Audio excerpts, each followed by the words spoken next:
For starters, just type in the word window. Now, this should look familiar based on what we just did. It's pretty similar.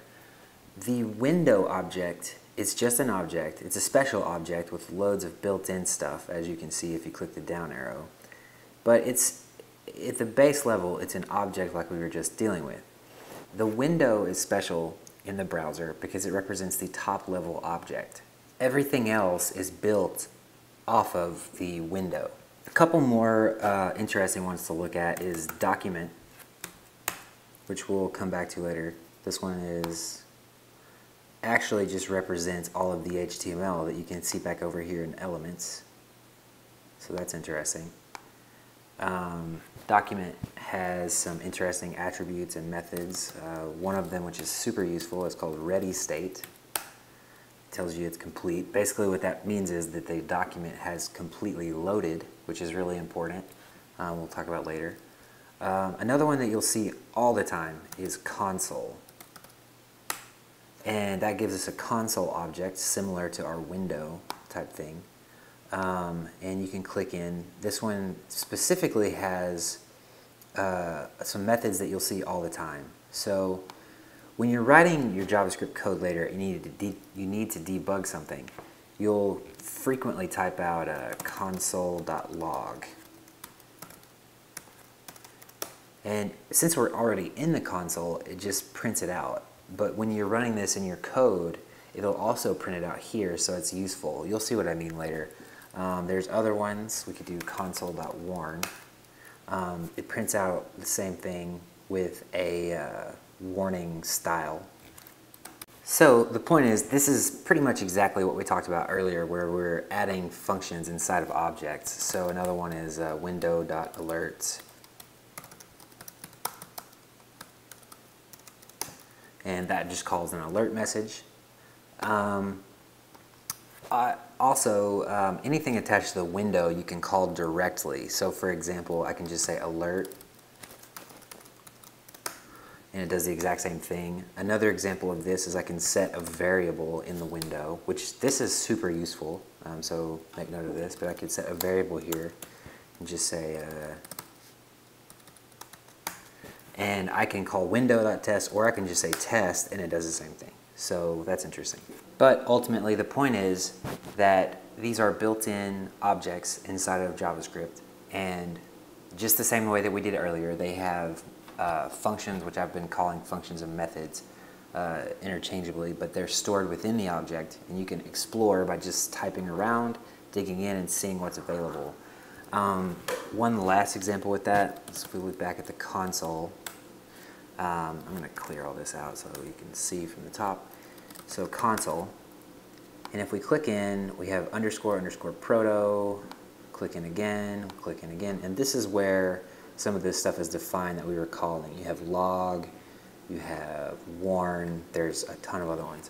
But let's just see how we can add to this. Not that this is necessarily a good idea, but I just want to show you what's possible. So I'm going to close that back, and I'm going to say console.__proto. And what does that give me? So that gives me console. So I'm looking here, and I have _proto, that makes sense. Now if I do it again, now I have console base, and again, I'm just like following this thing down. So now I'm at console base here, and it looks like now I can add some stuff here. So I could say console.proto.proto.double log equals function. So this is exactly what we did earlier. And then I'm going to take a message, shift enter again, and then I'm just going to do message plus message, and I need to return it. Okay, so now I should be able to do console.doubleLog, and it gives it to me automatically. And let's see what this is doing. And I get test back. So I had just added a custom method to the console. So that's pretty cool. All right, so we're coming into the home stretch here. The last thing I want to do in this video is just introduce jQuery and talk about what that is just a little bit. First, to make sure you are on a page that has jQuery, just start typing J and you should see jQuery pop up. And if you see that, that means you're in the right spot. If you're not, then you need to go to a different site that may have it installed. Once you know for sure that it's installed, you can call it by saying jQuery, or you can call it by calling $, which is how I will be doing it. jQuery is a JavaScript library, which is essentially a bunch of pre-written JavaScript code that you can use for free that makes your life easier. So, for example, let's look at, let me inspect this mobile first headline here. So we have ID equals overview mobile.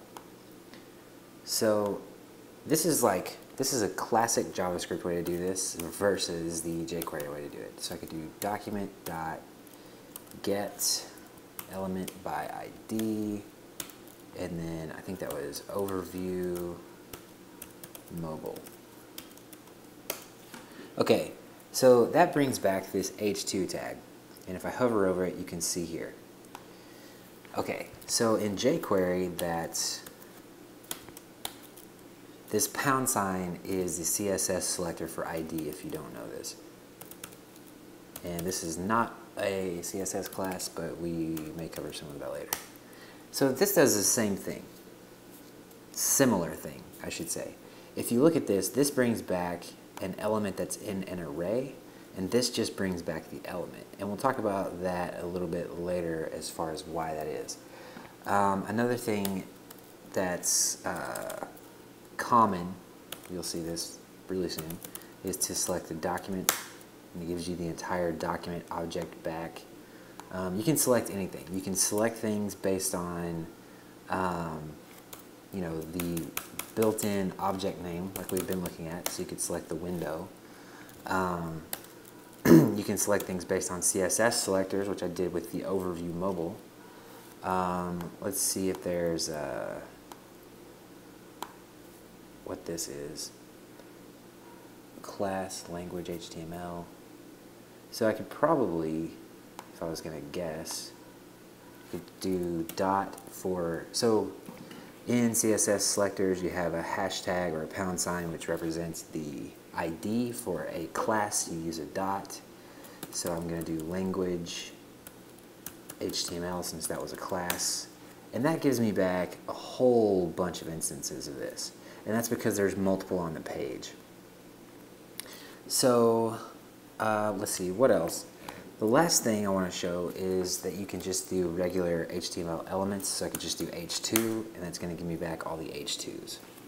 So what's really cool about all of this is essentially jQuery compressed a whole bunch of different regular JavaScript functions. So if we look at this document.get element by ID, get elements by class name, get elements by name, get elements by tag name, so on and so forth. All of that is handled by this one $parentheses quote thing. We can pass in a variable, we can pass in an element name, we can pass in an ID, we can pass in pretty much whatever, and it's going to pull back the right stuff.